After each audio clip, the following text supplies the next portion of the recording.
ക്ലിനിക്കിൽ പുതിയ ഡോക്ടർമാർക്ക് പരിശീലനം നൽകാൻ അവസരമൊരുക്കുന്നുവെന്ന് പറഞ്ഞാണ് പരിചയസമ്പന്നരായ ഡോക്ടർമാരെ മാറ്റി പുതിയ ആളുകളെ നിയമിക്കുന്നത്. പരിചയസമ്പന്നരെ കൂട്ടത്തോടെ ഡിപ്പാർട്ട്മെന്റ് മാറ്റുന്നത് ക്ലിനിക്കിന്റെ പ്രവർത്തനം അവതാളത്തിലാക്കും. ക്ലിനിക്കിലെ ഏക പുരുഷ ഡോക്ടറെയും മാറ്റി. ഇതോടെ ക്ലിനിക്കിൽ ഒരു പുരുഷ ഡോക്ടർ വേണമെന്ന നിബന്ധനയും അട്ടിമറിച്ചു. 2.5 വർഷത്തെ ഫെലോഷിപ്പിലാണ് ഇവിടുത്തെ ഡോക്ടർമാർക്ക് പരിശീലനം നൽകുന്നത്. പിന്നെ എങ്ങനെയാണ് 6 മാസത്തെ പരിശീലനം നൽകി ഇവരെ നിയമിക്കുക? പുറത്ത് ലക്ഷങ്ങൾ മുടക്കുമ്പോൾ വെറും 60,000 രൂപ മാത്രം ചെലവാക്കിയാൽ ലഭിക്കുന്ന സേവനമാണ് ഇതോടെ അവതാളത്തിലാകുന്നത്. ദക്ഷിണേന്ത്യയിലെ ആദ്യ ടെസ്റ്റ് ട്യൂബ് ഇരട്ടകൾ പിറന്ന ഈ ആശുപത്രിയെ തേടി നൂറുകണക്കിന് ആളുകളാണ് എത്തുന്നത്.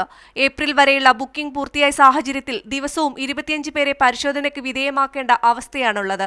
ആ സമയത്താണ് ക്ലിനിക്കിലെ അഴിച്ചുപണി. ടെസ്റ്റ് ട്യൂബ് ഇരട്ടകൾ പിറന്ന ദക്ഷിണേന്ത്യയിലെ ആദ്യ സർക്കാർ ആശുപത്രിയാണ് SAT. ഈ ആശുപത്രി ഇല്ലായ്മ ചെയ്യുന്നതിന് പിന്നിൽ കൂണുപോലെ എങ്ങും പൊട്ടിമുളക്കുന്ന സ്വകാര്യ ക്ലിനിക്കുകളെ സംരക്ഷിക്കുന്ന ആരെങ്കിലും ആയിരിക്കുമോ? ആരായാലും സാധാരണക്കാരന്റെ സ്വപ്നങ്ങളെയാണ് ഇല്ലാതാക്കുന്നത്. ക്യാമറാമാൻ റോബിൻ BR നോടൊപ്പം സഫീറ മഠത്തിലകത്ത്, മീഡിയ 1, തിരുവനന്തപുരം.